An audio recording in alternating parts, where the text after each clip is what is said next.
Hello everyone, welcome back to my channel Madhumita Maharaj. আজকে আমি আপনাদের সাথে শেয়ার করতে চাইছি একটা বহু পুরনো মন্দিরের নাম হংসেশ্বরী মন্দির, সেটা বাঁশবেড়িয়ায়। আজকে 25শে ডিসেম্বর 2024 সাল। আমি আমার প্রথমবার এই মন্দিরে ভিজিট। আমি সেই অভিজ্ঞতা আপনাদের সাথে শেয়ার করতে চলেছি। প্রথমেই আমি বলি যে আমি কল্যাণী স্টেশন থেকে ম্যাজিক কার যেগুলো আছে, বা আপনি ওখান থেকে কোনো টোটোও রিজার্ভ করতে পারেন।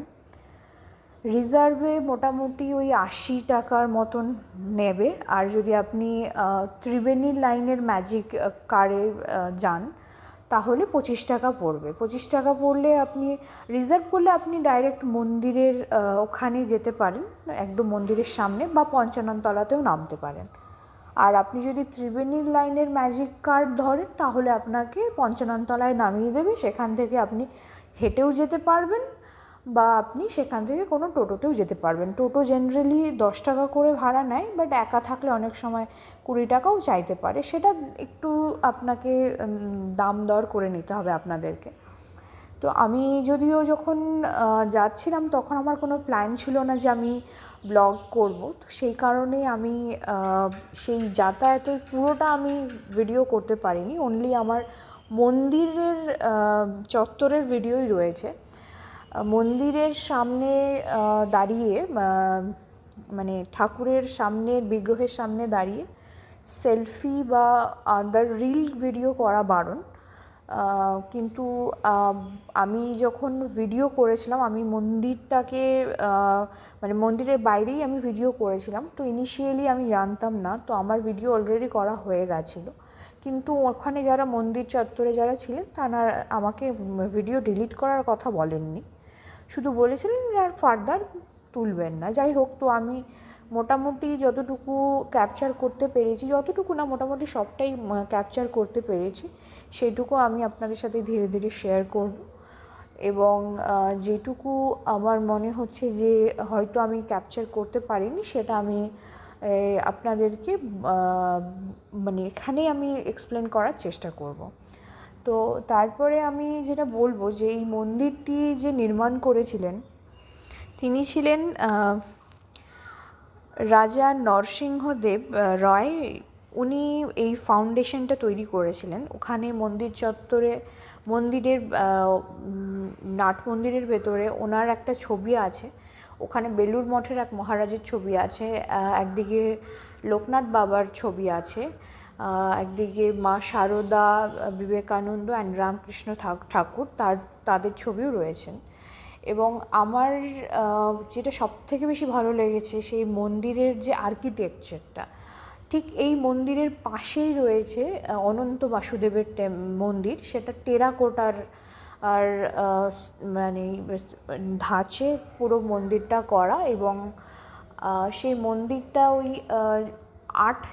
আট চালা সম্ভবত ওটাকে বলে, যেটা আমাদের জেনারেলি কালীঘাট বা তারাপীঠে যেই রকম স্ট্রাকচার আর কি মন্দিরের রয়েছে সেই টাইপের, বাট ওটা টেরাকোটার ওপরে করা।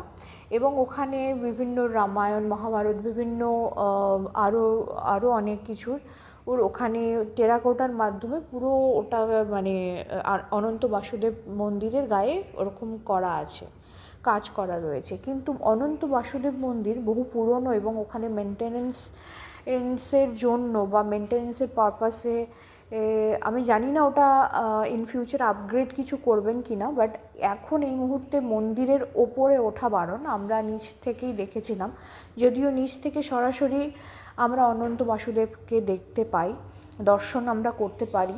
এবং মন্দিরের মোটামুটি সবটাই লোটাসের ওপরে বেস। এটা অ্যাকচুয়ালি 6 চক্রার ওপর বেস করে কুণ্ডলিনী আর যোগার কনসেপ্টে ইউজ করে এই পুরো টেম্পলটা তৈরি করা হয়েছে।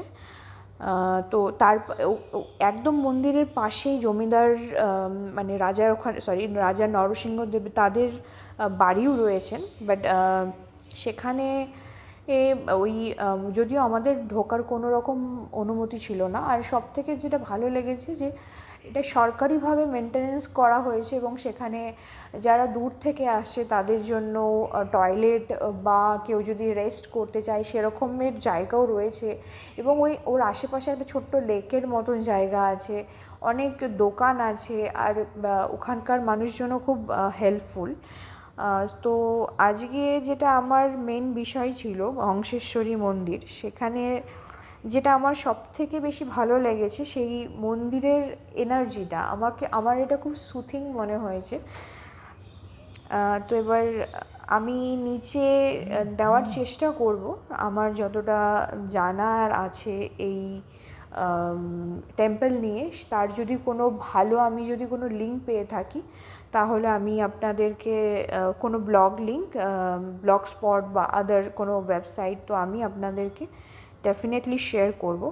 যদিও হংসেশ্বরী মায়ের ব্যাপারে আরও জানতে গেলে ওখানকার পুরোহিত তপন চ্যাটার্জির লেখা বই রয়েছে জগৎজননী হংসেশ্বরী, সেটা আমরা ওই মন্দিরেই ওখান থেকে আমরা কিনতে পারবো। ওই বইয়ের দাম 120 টাকা। আর একটা ইংলিশে রয়েছে বই হংসেশ্বরী দ্য মাদার ডিভাইন, সেই বইটার 100 টাকা দাম। আর একটা আমাদের জীবনের রহস্য বা আমাদের লাইফের যে আমরা অনেক সময় একটা মিনিং খুঁজি, আমরা জানতে চাই যে আমাদের কী করা উচিত, সেটা আমরা জেনারেলি জানি গীতায় আছে। ওই গীতাটাকেই এই কোথাও না কোথাও জিস্ট করে এই হংসেশ্বরীর ঘর গৃহস্থালি বলে আর একটা বই তপন চ্যাটার্জি লিখেছেন, ওই বইয়ের দামও 120 টাকা, সেটা ওই মন্দিরেই আমরা পাবো। তো আমি মানে যতগুলো ছবি বা ভিডিও ক্যাপচার করতে পেরেছি আমি আজকে আপনাদেরকে সেটা শেয়ার করব। আর আমার যেটা সবথেকে বিশেষত্ব যেটা লেগেছে, এটা কিন্তু কালী মা, বাট এখানে আমরা বলতে পারি ওনাকে ললিতা ত্রিপুরা সুন্দরী বা সেই রাজরাজেশ্বরীর এর যে একটা মানে কনসেপ্ট, মানে এখানের যে মা মানে কালী মা, উনি শিবের ওপর পা দিয়ে দাঁড়িয়ে আছেন ঠিকই, কিন্তু উনি দাঁড়িয়ে ঠিক নেই, উনি বসে আছেন একটা পদ্মের ওপরে।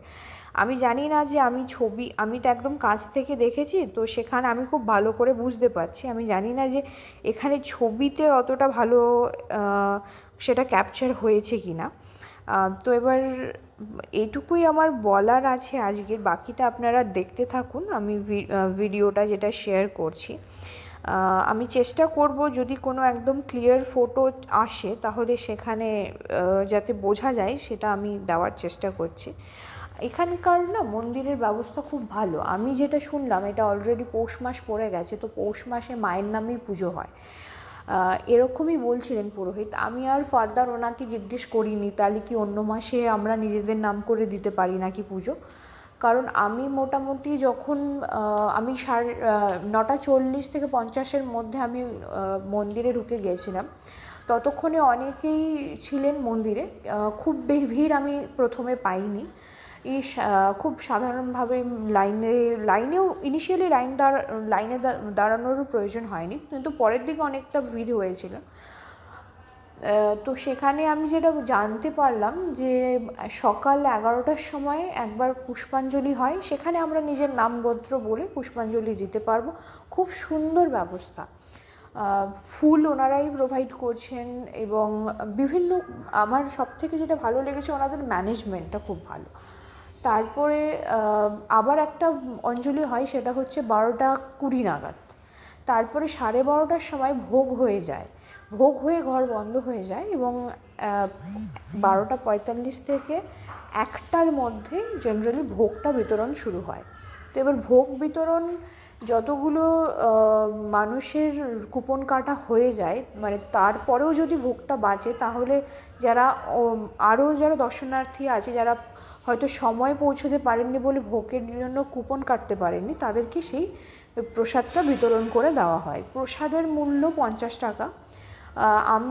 আমি আজকে ভোগ খেয়েছিলাম, সেখানে খিচুড়ি ছিল ও সেখানে সবজি ছিল, মিক্স ভেজ ছিল, চিপস ছিল, পায়েস আর চাটনি ছিল। তো এই হলো আজকের মেনু। আমি জানি না রেগুলার কি হয়, আমি এটা জিজ্ঞেস করতে ভুলে গেছি, কিন্তু ওভারঅল তাদের যে ব্যবস্থা সেটা খুবই ভালো। আশেপাশের যে প্রাকৃতিক সৌন্দর্য সেটা তো অসাধারণ, আমাকে ভীষণভাবে মুগ্ধ করেছে। ওটা এমন একটা জায়গা বা এমন এক টেম্পলটা আমি বলবো যে একটা ফ্যামিলির সাথে টাইম কাটানোর জন্য খুব ভালো, কারণ ওখানে অনেক এনাফ স্পেস রয়েছে, আমরা সেখানে ফ্যামিলির সাথে গিয়ে অনেকটা সময় কাটাতে পারি। তো এবার আমি ধীরে ধীরে আপনাদেরকে ব্লগটা দেখাবো, মানে হয়তো আমার এই কথার মানে মাঝে আপনারা সবটা দেখতে পাবেন। তো এবার আমি আর বেশি সময় না নিয়ে আপনাদেরকে বলবো যে কাইন্ডলি ব্লগটা ওয়াচ করুন, আর যদি আপনাদের কোনো কোয়ারিজ থাকে আপনারা কমেন্ট বক্সে লিখতে পারেন। ধন্যবাদ।